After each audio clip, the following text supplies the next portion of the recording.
Всем доброго утра, хорошего настроения. Начинаем прекрасный пятничный рабочий день вместе с вами. С вами Руслан Ачиров. И Вероника Тамтосова. Что у нас сегодня? У нас сегодня самое лучшее блюдо дня, конечно. Прекрасная, спортивная, энергичная, утренняя, пятничная зарядка. Чудесные гости, которые расскажут все нам о ДНК, а также, возможно, что-нибудь споют, но об этом мы чуть попозже поговорим. Ну и, конечно, анонс того, что можно прочитать и увидеть в свежей печати. Ну, а мы напоминаем, что у нас есть телеграм-канал «Утро Якутии», где мы выкладываем самые интересные сюжеты, повторы, в том числе новости. Ну и, конечно же, дарим подарки нашим подписчикам. Поэтому, если у вас есть возможность, можете подписаться на наш телеграм-канал прямо сейчас, используя QR-код, который вы видите на своих экранах. Ну а мы желаем бодрого начала дня. Конечно, что самое главное узнать с утра, это какая погода за окном. Ну все, спешу к вам с прогнозом погоды.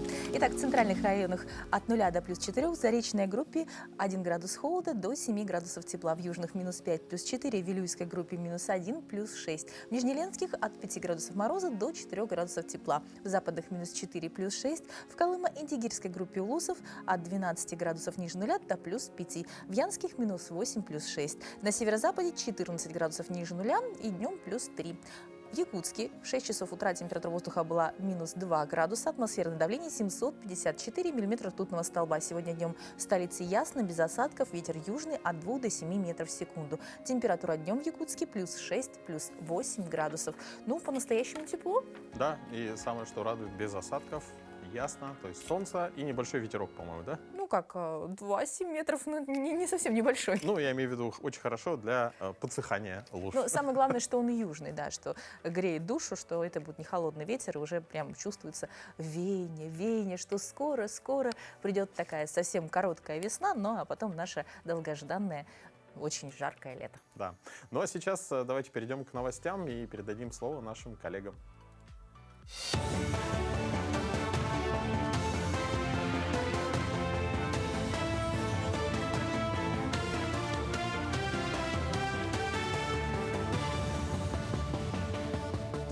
Последние новости к этому часу.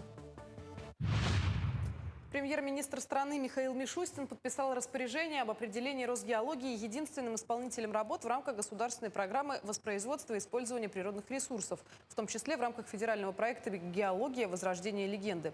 Соответствующий документ опубликован на официальном интернет-портале правовой информации. Как добавляется в распоряжении, государственные контракты на закупку работ будут заключаться до 31 декабря 2027 года. Стадион Туймаада вновь готов принять любителей спорта после зимнего перерыва. С 24 по 27 апреля жители Якутска могут бесплатно посещать стадион с 6 утра до 9 вечера в рамках Дней открытых дверей для оздоровительного бега и ходьбы.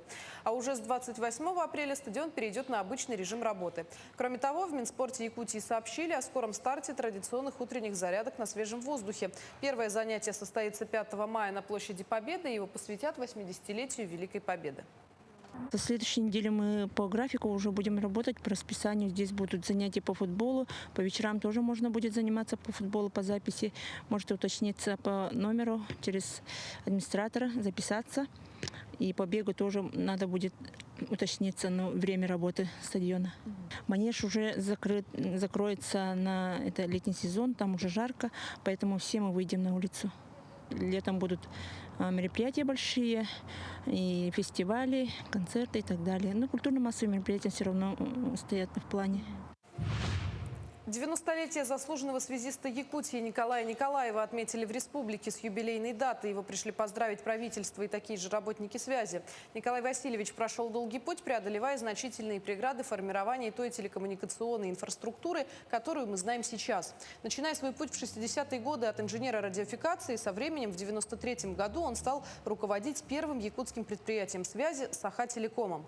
Его усилия позволили улучшить существующие сети и распространить новые в самые дальние уголки региона, от установки антенн и передатчиков до создания цифровой связи. В маленьких населенных пунктах другого способа не было местной батареи. 30-40 номеров коммутаторы. Вот этим мы населенные пункты, колхозы, которые развивались, много их стало в республике, телефонизировали. не только все власти, ФАПы, школы, наследные советы и так далее. Вот так началась моя работа. За неделю до майских праздников продуктивность сотрудников каждой третьей российской организации выросла от 10 до 30%. Тренд на продуктивность руководителей объясняет тем, что сотрудники стараются успеть выполнить все задачи перед длинными выходными, так как кроме праздничных дней многие берут отпуск или отгул. При этом еще в 30% компаний длинные выходные не отражаются на эффективности персонала. В таких организациях жесткие дедлайны, поэтому даже в майские праздники сотрудники, как правило, продолжают работать из дома.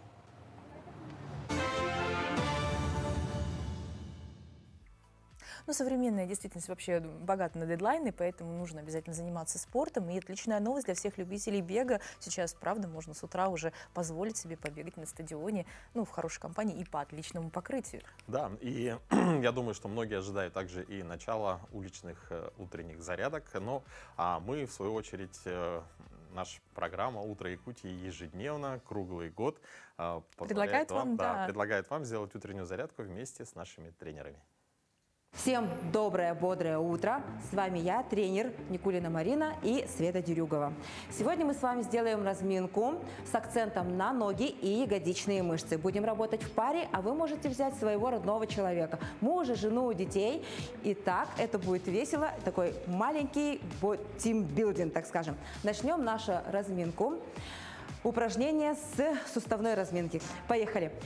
Руки положили на пояс, ноги на ширине плеч и рисуем полукруг головой. Осторожно слева направо 10 раз. Делаем вдох, выдох. Очень осторожно. У нас на шее много кровеносных сосудов и нервных окончаний, поэтому не дергаем. Вдох, выдох. Итак, 9, 10. Хорошо.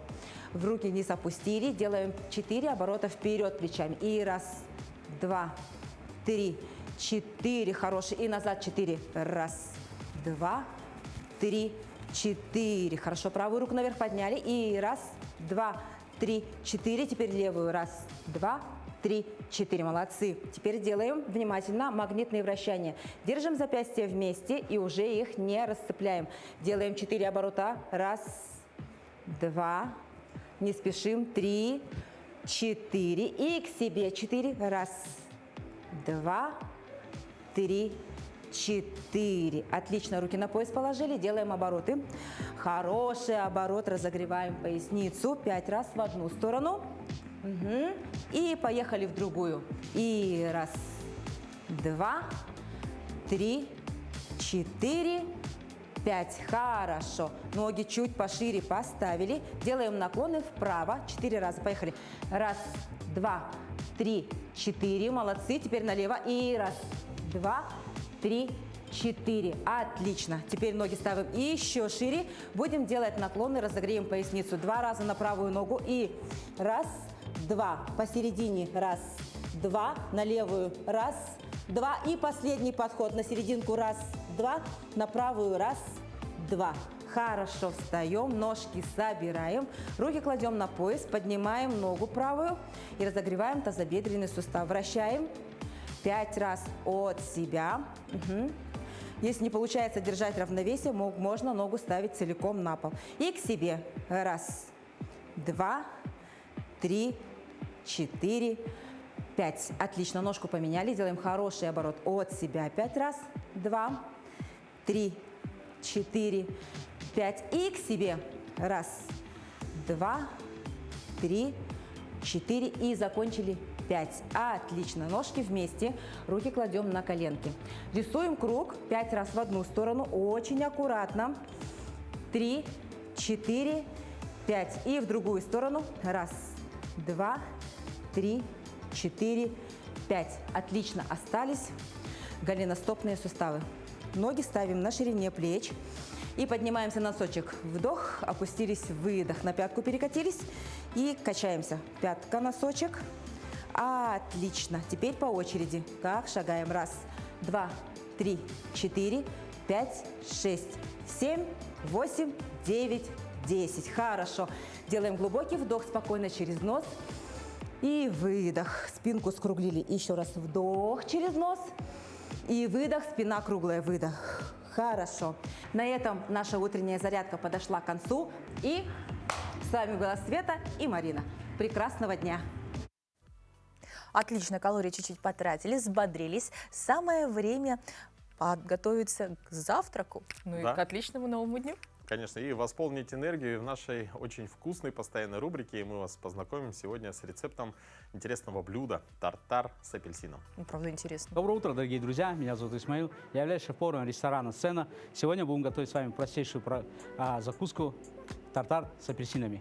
Для этого нам потребуется семга. В моем случае это семга. Вы можете взять любую красную рыбу, форель, кижич. Но я взял семгу. Красный лук, декор, микрозелень, соль, перец, апельсины и оливковое масло. Берем нашу семгу, берем буквально 50 грамм, режем такие не сильно толстые слайсы. Лишнюю часть мы убираем. Такие вот у нас слайсы получились. Теперь приступаем к средним кубикам, чтобы тартар у нас был вкусный, аппетитный.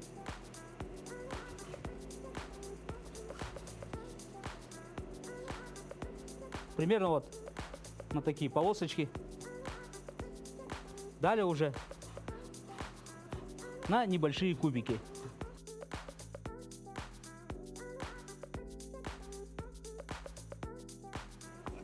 Порезав нашу семгу, складываем в мисочку. Далее у нас идет лучок, буквально 10 грамм. Желательно берем красный лук, потому что красный лук он не сильно горчит и приятен нашей рыбе. Лишнее убираем. 10 граммов. Затем пришло время апельсинов. Ровно пополам режем наш апельсин на такую дольку. Убираем все от нашей шкурки. Затем уже режем так же, как нашу рыбу, кубиком. Добавляем нашу мисочку. Апельсин он сопроводит в нашем блюде, в нашей закуске такую легкую свежесть и цитрусовый аромат. Добавляем. Затем небольшое количество соли, совсем чуть-чуть. Также немножко перца и немножко оливкового масла. Все это аккуратно перемешиваем до однородной массы. Вот посмотрите, чтобы наш апельсин, семга и лук поженились в этой миске, чтобы получилось очень вкусно. Немножко еще соли добавим. И приступаем к сервировке. Осталось дело за малым. Осталось нам засервировать нашу закусочку. Я взял вот такую квадратную форму. Посмотрите, какая красивая наша закусочка. Аккуратненько выкладываем наш тартар.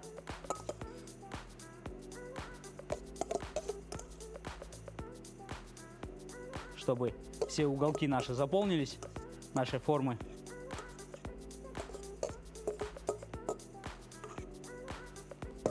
И немножко вот так слегка запрессуем.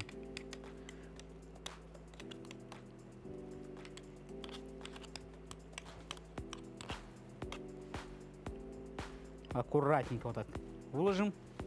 Далее мы возьмем дольку апельсина.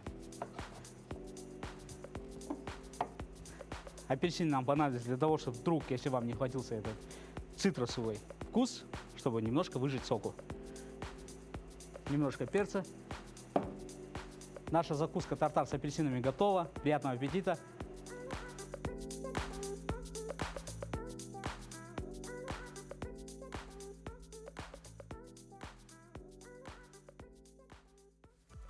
Очень аппетитно, но теперь переходим к более значимым и серьезным вещам. 25 апреля весь мир отмечает День ДНК в память о революционном открытии двойной спирали, которая изменила науку. Сегодня генетика не просто изучает наследственность, а спасает жизни, предсказывает риски и даже редактирует опечатки в генах. Но сколько загадок еще осталось? Почему одни болезни передаются, а другие возникают случайно? Сегодня эту тему мы обсудим с Ириной Николаевой, врачом-генетиком высшей квалификационной категории, заведующей медико-генетическим центром Национального центра медицины. Доброе утро. Доброе утро. Ну, самый простой вопрос, что такое ДНК и почему ее называют молекулой жизни? Ну, то есть, казалось, мы вроде бы все об этом знаем, но вот именно с точки зрения специалистов никогда не задумывались многие. ДНК – это такая структура в нашем геноме, да, которая отвечает за наследственность и за изменчивость. Она состоит из нуклеотидных повторов, скручена в тугую спираль, которая по часовой стрелке, и из этой спирали создаются у нас хромосомы. Есть генные заболевания, при которых имеются патологии в целых хромосомах, имеются лишние целые хромосомы. Есть заболевания моногенные, при которых повреждается в гене один нуклеотидный повтор. И есть заболевания мультифакториальные, которые складываются из множества различных генетических факторов и воздействия внешних факторов. И тогда уже развивается заболевание. А вот согласно статистике, какие самые распространенные генетические болезни существуют у нас в республике? У нас в республике частота заболеваний наследственных больше моногенных. Из моногенных больше связанных с динамическими мутациями. То есть это заболевания, которые связаны с тринуклеотидными повторами. Заболевания, развивающиеся не при рождении, а уже в более позднем возрасте. Они больше распространены у коренного населения и связаны с неврологической патологией. А какие тесты необходимо сдать, как определить, какие риски существуют с учетом генетических особенностей человека? Тестов генетических достаточно много. В медико-генетическом нашем центре проводятся и биохимические методы диагностики, и молекулярно-генетические, и цитогенетические. Проводится 2 очень больших федеральных скрининга. Это пренатальный скрининг. Проводится у женщин во время беременности. Берется кровь с 10 по 13 неделю беременности и определяется, есть ли лишние хромосомы, анеуплоидии, так называемые. И у каждой женщины это проводится. У беременной. У всех женщин это примерно где-то 10 тысяч женщин в год. И проводятся анализы. В настоящее время это расширенный неонатальный скрининг. У новорожденных берется сухая капелька крови и определяется наличие обменных заболеваний, первичного иммунодефицита и тяжелого заболевания нервной системы, спинальной мышечной атрофии. Вот эти тесты проводятся всем беременным женщинам и всем новорожденным. Это где-то около 20 тысяч анализов в год. Кроме того, проводятся молекулярно-генетические анализы, очень большой спектр. Когда больной приходит к нам на консультацию, мы его осматриваем и назначаем специфический анализ, при помощи которого можем подтвердить данные заболевания. Да?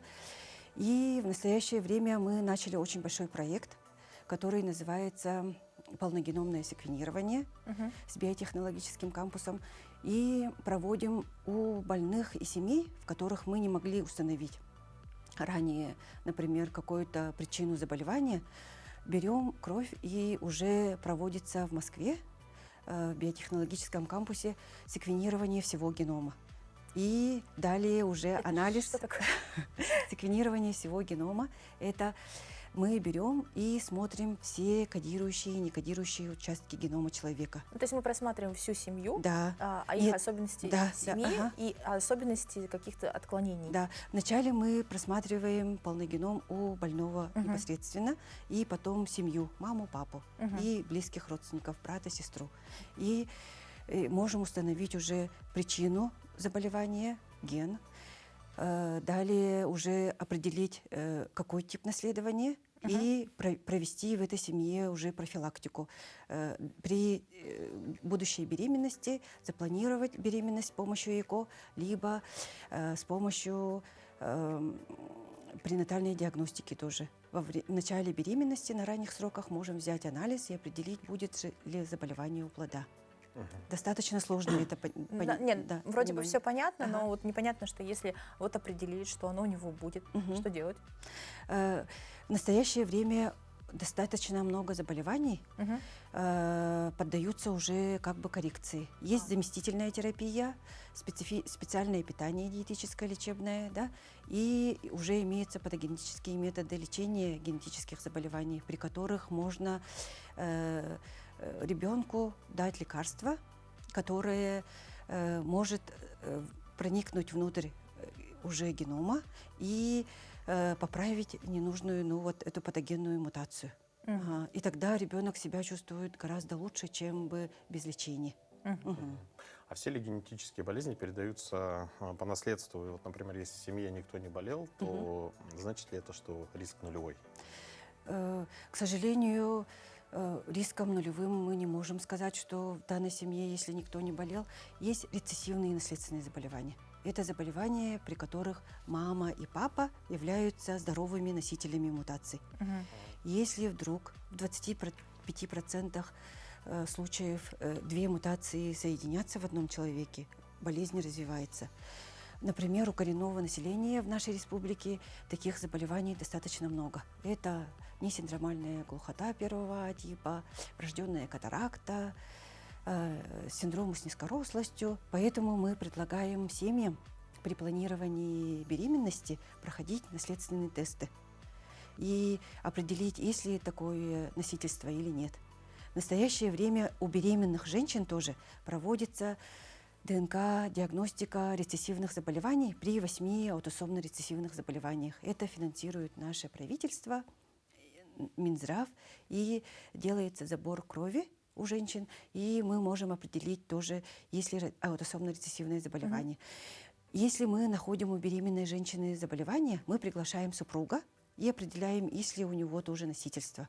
Далее можем определить тоже у плода возможное носительство заболеваний. Ну, то есть, в принципе, я так понимаю, что можно запланировать беременность, заранее сдать генетические все тесты, выявить, являешься ли ты носителем, является ли партнер носителем, и предположить, что нужно сделать, чтобы ребенок был здоровым. Да. Как бы для профилактики заболеваний это наиболее как бы оптимальный вариант. Ну, достаточно, вроде все просто. Ну, тема на самом деле очень сложная, как и само ДНК, потому что это какой-то микромолекулярный уровень, можно сказать. Ну, а все-таки почему некоторые болезни проявляются с рождения, а другие уже во взрослом возрасте? То есть, казалось бы, если генетическое заболевание, оно должно сразу проявить. ДНК, оно ответственно за синтез белка. Некоторые белки, они отвечают за метаболизм, обмен различных аминокислот, пуринов, углеводов, да? Жирных кислот. При вот обменных заболеваниях заболевание может проявиться уже с рождения. Ребенок рождается, и у него начинаются какие-то кризы. Например, он очень много спит, либо могут быть судороги, да? Либо он впадает тоже в какие-то, ну, не очень хорошие состояния. При этих заболеваниях лучше очень быстро провести диагностику, определить, какой тип заболевания есть, и уже начать лечение. Если вот есть еще заболевания, которые называются динамическими мутациями. Они развиваются уже в более старшем возрасте, так как при этих заболеваниях идет накопление патологического вещества. Например, при спиноцеребелярной атаксии первого типа, тяжелое неврологическое заболевание, в организме накапливаются полиглутаминовые соединения. Когда их становится очень много, тогда заболевание проявляется нарушением координации, речи. Ну, примерно понятно. То есть есть какие-то факторы, которые влияют, запускают. Спасибо большое. Ну, очень интересная тема. Мне кажется, генетика — это всегда очень так увлекательно. Ну, и надеюсь, что теперь наши родители будущие и молодые люди, которые планируют стать родителями, отнесутся серьезнее к наследственности. Спасибо большое. Спасибо вам тоже. Но в круговороте памятных дат есть особенные праздники, те, что наполняют нашу жизнь теплом и смыслом. Среди них совсем молодой, но уже полюбившийся многим День дочери, который отмечается в России 25 апреля. Как же символично, что этот светлый праздник приходится на весну, время пробуждения природы, первых теплых лучей и нежного цветения. Ведь дочь в семье – это и есть весна, свежесть, радость, надежда и начало новой прекрасной истории. Испокон веков девочкам отводилась особая роль. Они становятся мамиными главными помощницами и мудрыми советчицами. Для отцов – самыми любимыми принцессами, чьи улыбки дарят счастье. Для бабушек и дедушек – живым воплощением продолжения рода. А со временем – бережными хранительницами семейных традиций и домашнего очага. Этот день – прекрасный повод устроить маленький праздник с любимыми дочками. Ну а мы продолжаем. Вот, Вероника, хотелось бы тебе загадать загадку. Черный фрак, животик белый, весело идет по снегу. В стайке он, а не один, и зовется он... Пингвин. Знаю интересный факт. Самый большой – это императорский пингвин. Его рост может достичь 120 сантиметров, а вес более 40 килограмм. Ну, детские загадки с утра – это, конечно, серьезно. Да, ну а самый маленький представитель этого вида – это малый пингвин, который не выше колена взрослого человека, а его вес не превышает 2,5 килограмм. Сегодня, 25 апреля, отмечается Всемирный день пингвинов. А какие еще события связаны с сегодняшним днем, узнаем прямо сейчас.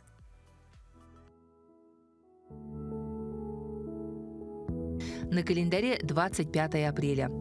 Сегодня отмечают День дочери, Международный день деликата и Всемирный день пингвинов. По народному календарю Василий Парильщик. На Василия весна землю парит, подмечали крестьяне. Если поговорка оправдывалась и солнце действительно хорошо прогревало почву, можно было рассчитывать на хороший урожай. Этот день в истории. В 1895 году в этот день подписан указ об учреждении Русского музея императора Александра III, ныне Государственный русский музей. В 1901 году, 25 апреля, в США официально введены автомобильные номера. В 1934 году принято постановление о переводе Академии наук СССР в Москву. В 1942 году основан Московский монетный двор Госзнака.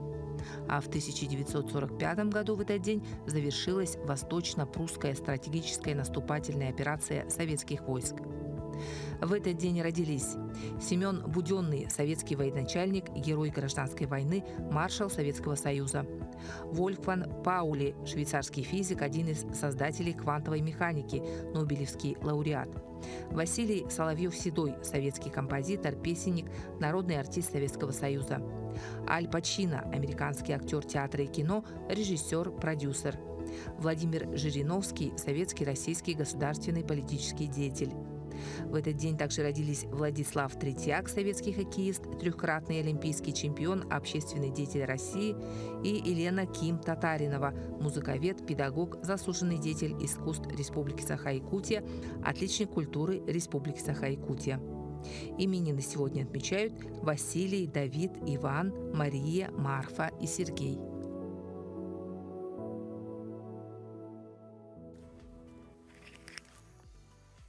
Но весна еще знаменуется таким событием, как выпускные. Скоро выпускникам школ предстоит поступление в высшие учебные заведения. Определиться с выбором порой бывает очень непросто. Во Владивостоке активно развивается образовательный туризм, привлекая жителей со всей России, стремящихся к профориентации. Школьники приезжают заранее, чтобы ознакомиться с вузами и образовательными программами. Подробности расскажет Лиана Михайлова. Куда мне поступить и кем мне потом работать? Такими вопросами задаются каждый день выпускники школ. Для этого существуют профориентационные туры. Это вид образовательного туризма. Он направлен на то, чтобы помочь школьникам выбрать учебное заведение и познакомиться ближе с выбранным городом. Основная цель этих туров – помочь ребятам определиться с выбором профессии и развить их интересы. На этот раз в состав группы школьников из медиацентра вошло 6 человек, которые проявили особый интерес к направлениям медиакоммуникации и графического дизайна. В рамках программы профтура ребятам провели обзорные экскурсии по вузу, встретились с землячеством и другими медиацентрами школ города. Основной ключевой нашей задачей, нашей поездки – это встреча, значит, с активистами школьных медиацентров владивостокских школ. Нас будут ожидать в пятницу, 27 апреля, школьники из значит, 4 школ, это активисты медиацентров, с которыми мы проведем встречу по обмену опыта наших медиацентров, работы наших медиацентров. Они расскажут нам о своей работе, а мы презентуем свою работу им. У детей в таких поездках есть уникальная возможность познакомиться с новыми местами, увидеть другие города и поближе узнать о разных культурах. Многие школьники отмечают, что такие поездки очень полезны, и они всегда рады новым открытиям. Нам провели экскурсию по самому ДФУ и по их кампусу. Мне очень понравилось.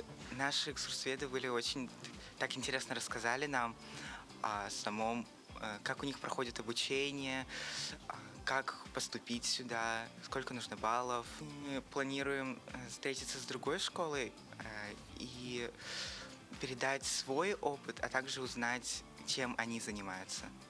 В этом городе образовательный туризм становится важным инструментом, способствующим не только профориентации, но и культурному обмену. Лиана Михайлова, Владивосток. Программа для всей семьи, от самых больших до самых старших, поэтому мы с удовольствием делимся очень милыми, добрыми утренними новостями. Итак, в национальном парке Ленские столбы фотоловушка запечатлела необычное зрелище. Изюбр без рогов, но не волнуйтесь, это не травма, а естественный процесс. Каждый год самцы сбрасывают старые рога, чтобы к осени обзавестись новыми и еще более мощными и ветвистыми. Но сейчас у оленей начинается период облегчения, они активно трутся о деревья, помогая рогам отпасть. Интересно, что чаще всего они теряют их по очереди. Сначала правый, потом левый. А на месте старых уже растут мягкие панты, которые со временем окостенеют и превратятся в грозное турнирное оружие. Кстати, чем старше изюбр, тем внушительнее его корона. С каждым годом рога становятся более разветвленными. Осенью самцы будут демонстрировать их в боях за внимание самок. А пока сотрудники парка иногда находят сброшенные рога, ценные трофеи природы. Но природа не перестает удивлять, даже временно обезроженный олень – это часть удивительного цикла обновления и силы. Но я порой думаю, хорошо, что у нас такие красивые животные, и вот, например, нет таких, как змей, крокодилов, да? Вот во Флориде даже аллигаторы знают правила хорошего тона. 2 зубастых гостя не стали врываться без предупреждения, вместо этого они позвонили в дверь. Камеры видеонаблюдения зафиксировали, как рептилии подошли к крыльцу. Одна из них поднялась на задние лапы и носом нажала на кнопку дверного звонка. Видео моментально стало вирусным и набрало 27 миллионов просмотров за одни сутки. Наши аллигаторы самые воспитанные. Сначала звонят, потом кусают, шутят пользователи дверь. Любопытным рептилиям никто не открыл, поэтому им пришлось уйти без еды. Хорошо, что мы живем в Якутии. Здесь хоть морозы под минус 60, зато аллигаторов нет, и в дверь они не звонят. Знаешь, так раз сидишь дома, и камера видеонаблюдения фиксирует, как медведь подходит и звонит в звонок. Ну, наши мишки, правда, менее культурные, да?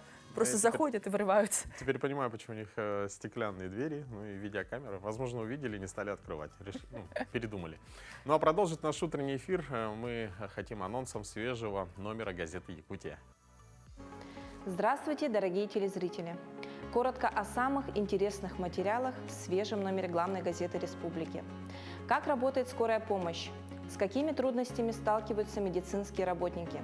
Корреспондент Якутии провела всего один вечер в составе бригады скорой помощи, но он запомнился ей на всю жизнь. В Белтумене развернулась дискуссия о том, какой быть системе местного самоуправления в республике. Новые принципы организации МСУ, перечень полномочий муниципалитетов – вот те вопросы, которые касаются каждого.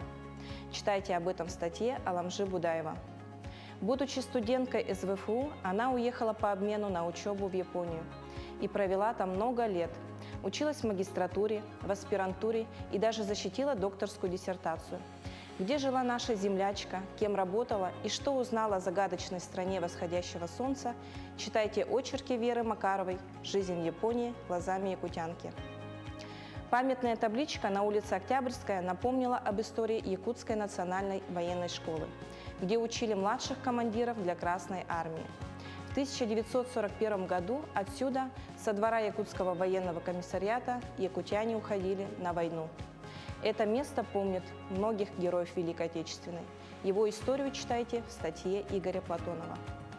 В Впереди майские выходные, а значит, многие якутяне отправятся на свои дачи, готовятся к очередному дачному сезону. Что необходимо сделать в эти дни, чтобы не остаться без урожая осенью? Об этом Якутии рассказала известный блогер и предприниматель в сфере садоводства и огородничества Ольга Птицына.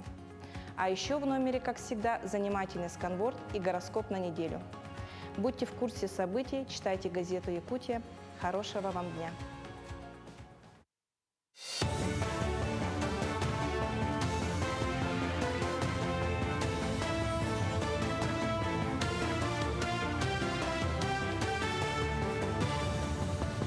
Мы продолжаем освещать самые заметные события. Доброе утро.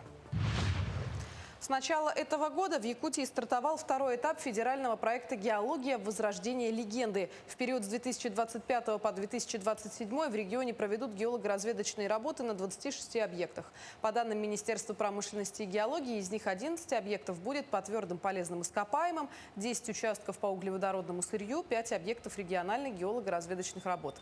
В целом, в рамках реализации федерального проекта «Геология. Возрождение легенды» до 2030 года в Якутии изучат 52 участка. Сумма инвестиций в проект составит 18 миллиардов рублей.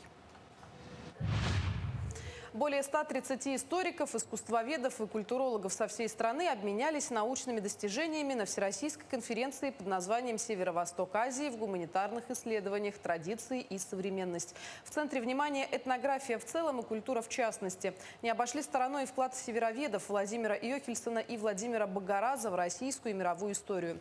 По итогам конференции опубликуют резолюцию с предложением об издании нормативных документов в поддержку коренных народов.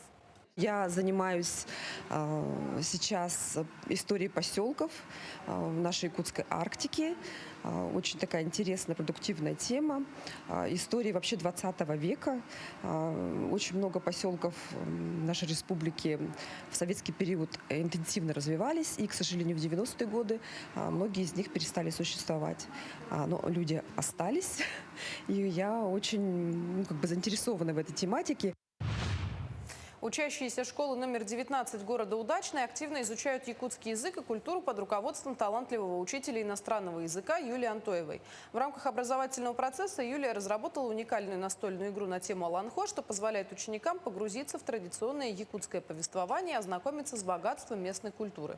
Игра не только делает обучение более увлекательным, но и способствует развитию креативного мышления, командного взаимодействия и навыков общения на якутском языке. Мин сахам сиргер, кёхленам биргер, мылар илылар, хатана хамсыллар. Мин сахам сиргер, кёхачокинегер, зарахай бурдуктар, зарахай кудуктар. Мин атым даша, мин сахстахпын, вон ики. Я хотела 2 года изучать якутский язык, но в нашей школе не преподавали, и мы с родителями не могли найти учителя. И когда я узнала то, что у нас преподают якутский язык, я просила маму меня записать, и она согласилась. Шашлык в России подорожает на 10-20% к майским праздникам по сравнению с зимой. Майские праздники традиционно являются временем для пикников и барбекю, что приводит к повышенному спросу на шашлык и сопутствующие продукты. Увеличение спроса может повлиять и на рост цен. Кроме того, за последний год наблюдалась общая тенденция к повышению цен на мясо и другие ингредиенты шашлыка из-за подорожания кормов, энергоресурсов, логистики и роста других производственных затрат. Средний чек шашлыка по России составил около 3500 рублей. Пока все. Эфир телеканала продолжит программа «Утро Якутии». Оставайтесь с нами. А мы переходим к не менее интересным новостям. В то время как многие ломают голову над формулами в Excel, 80-летний японец Тацио Харуичи превращает электронные таблицы в художественные полотна. Его удивительная история началась на пенсии, когда он решил не тратиться на дорогие материалы и не хотел осваивать сложные программы, а выбрал для творчества обычный табличный редактор. Но с годами скромное хобби переросло в настоящее мастерство. Теперь его работа — это изысканные пейзажи, портреты и городские зарисовки, которые покоряют сердца людей по всему миру. Ирония в том, что пока одни не могут освоить базовые функции Excel, Тацио создает в нем произведение искусства. Excel – это как медитация, признается художник. Действительно, его работы доказывают, творчество не знает границ, а шедевры могут рождаться в самых неожиданных местах. Ну, вот смотришь на его картины и понимаешь, что я бы не представила, что это в Excel сделано. Да, вообще, я когда прочитал только заголовок, подумал, ну, там, наверное, в цифрах. Да, я тоже подумала, либо цифровое что-то, либо какие-то таблички, а начинаешь смотреть, ну, настоящая картина, и абсолютно не думаешь, что за ней стоит Excel. Но я еще раз убеждаюсь, что талантливый человек может себя проявить в любом виде, и неважно, какой инструмент он для этого использует. От картин цифрового века переходим к классике и расскажем о выставке, которая в эти дни проходит в Национальном художественном музее Якутии. Доброе утро, дорогие телезрители.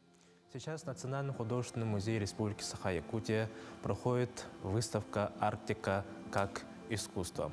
Сквозной темой выставки проходит красной линией тема культуры народов Арктики. В работах художников Арктика предстает как символ силы природы и мужества человека. Композиционным центром экспозиции является картина Алексея Ивановича Жарова, Михаил Васильевич Ломоносов и капитан Чичагов. Огромные пространства России отделяют Западную Европу от Юго-Восточной Азии. Раньше для перехода из Европы в Азию морским судам необходимо было огибать Африку. Более короткие пути лежат или через сухопутные границы России, или морями вдоль ее северных берегов. Северный морской путь почти в 2 раза сокращает путь, и для преодоления этого нужно было изучить Арктику для прохода между Тихим и Атлантическим океаном. И путь этот лежал через Северный Ледовитый океан. В сентябре 1763 года великий русский ученый Михаил Васильевич Ломоносов составил проект для разработки Северного морского пути и изучения северных берегов для изучения Арктики. Маршрут будущей экспедиции лежал от Архангельска до западных берегов острова Шпицберген. И проект будущей экспедиции, вызванный вопросами как научных исследований, так и геополитики, вызвал интерес императрицы Екатерины II. И уже в мае 1764 года началась организация секретной экспедиции, и уже в августе того же года были спущены 3 трехмачтовых брика. А в конце концов, главой данной экспедиции был назначен капитан первого ранга Василий Яковлевич Чичагов.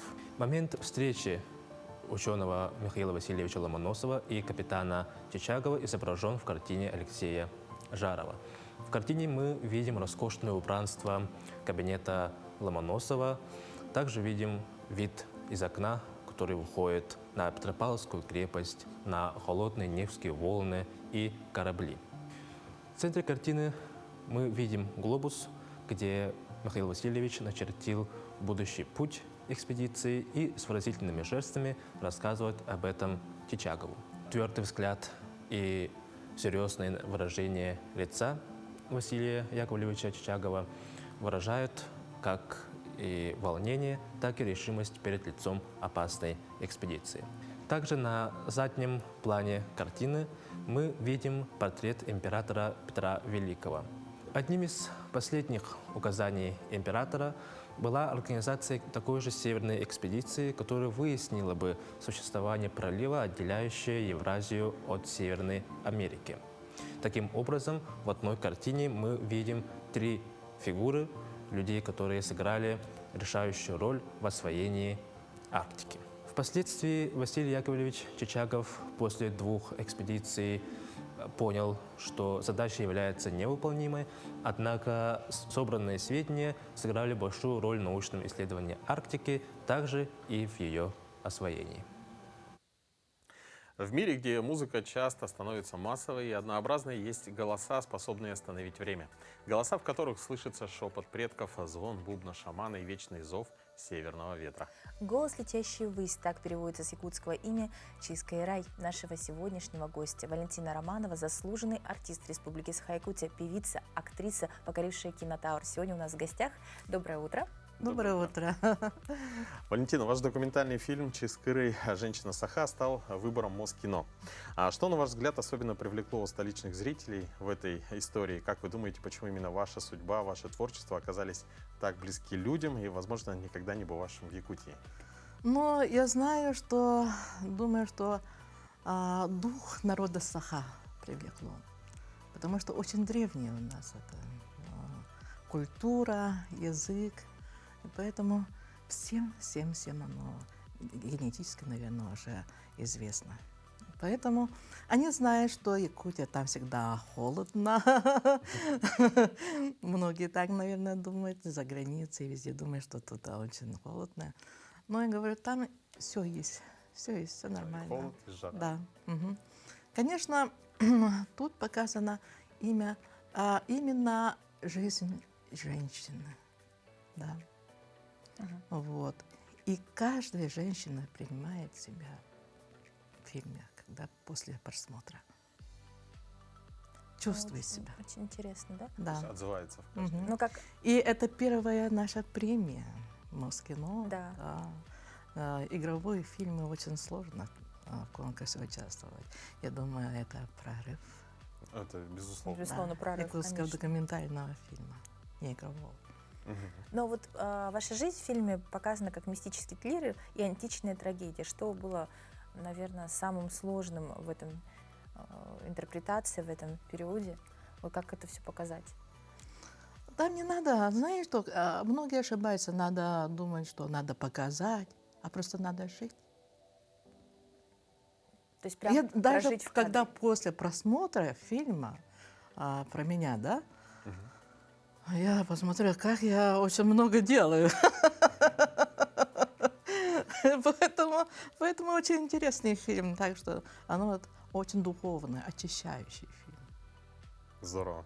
А почему вы согласились на съемки документального проекта? Чего боялись и что хотели, чтобы зрители обязательно увидели? Знаете, ну, не знаю, у меня даже мыслей даже не было.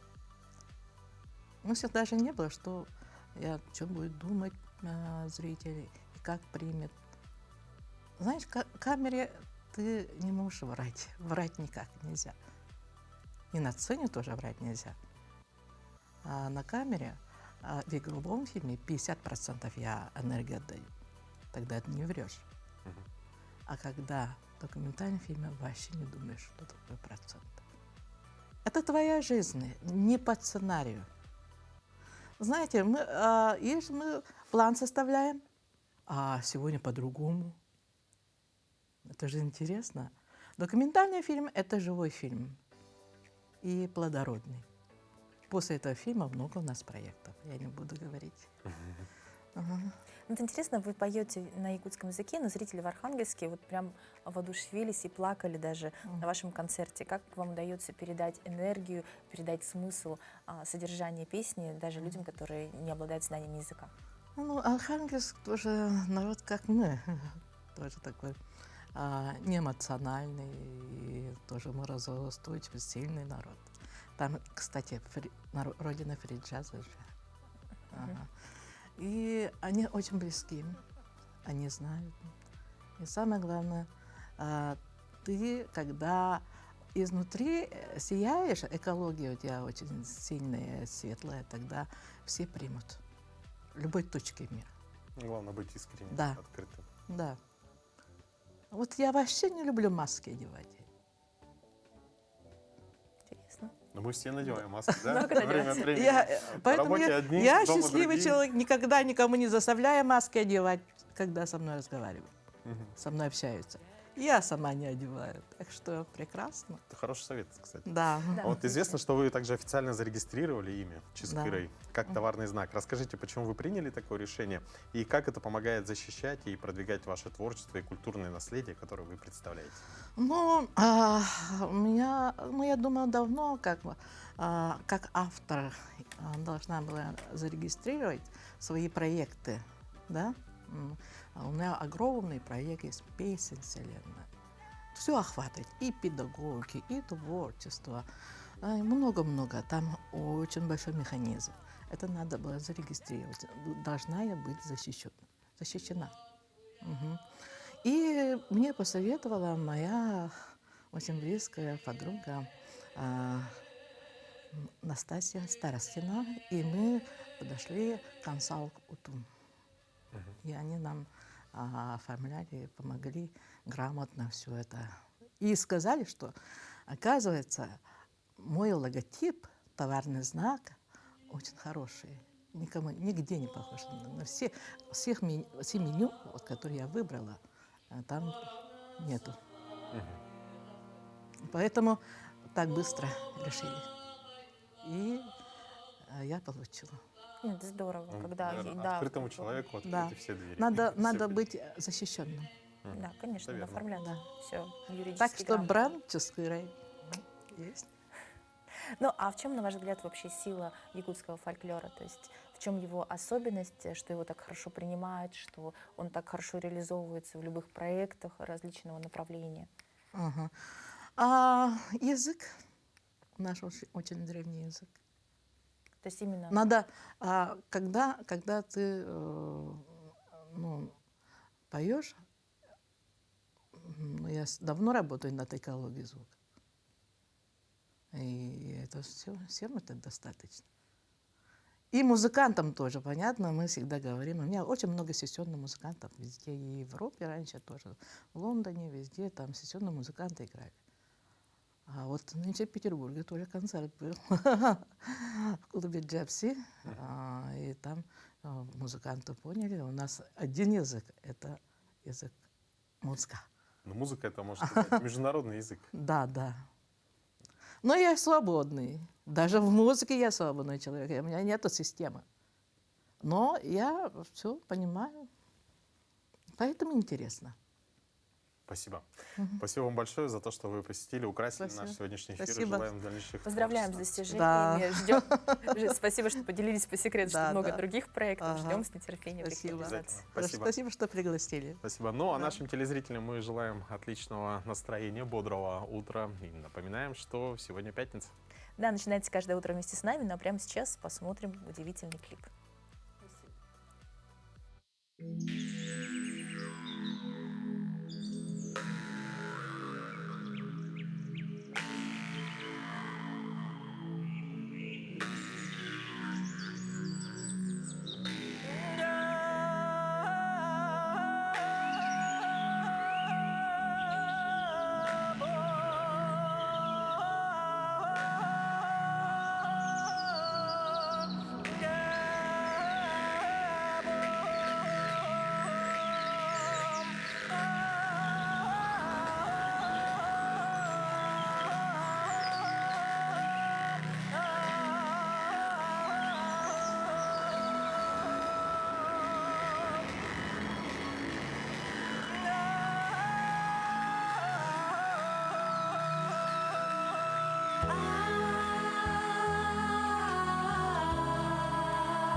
Jemcek tasti iras nyoron kino atutan kilemeredes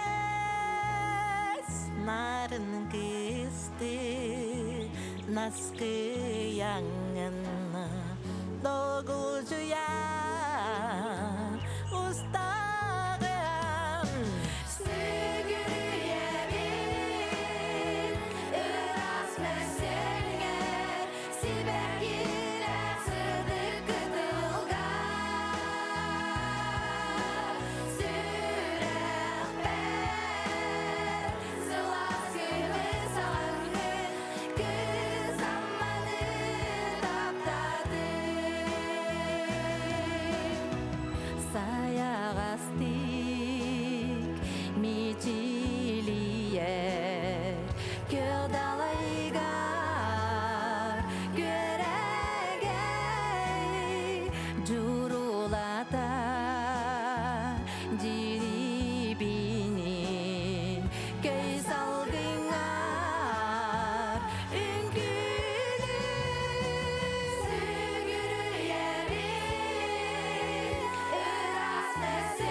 Устан өтелләре, алгыс тылынан ағынны, нарын кысты наскы яңгыны,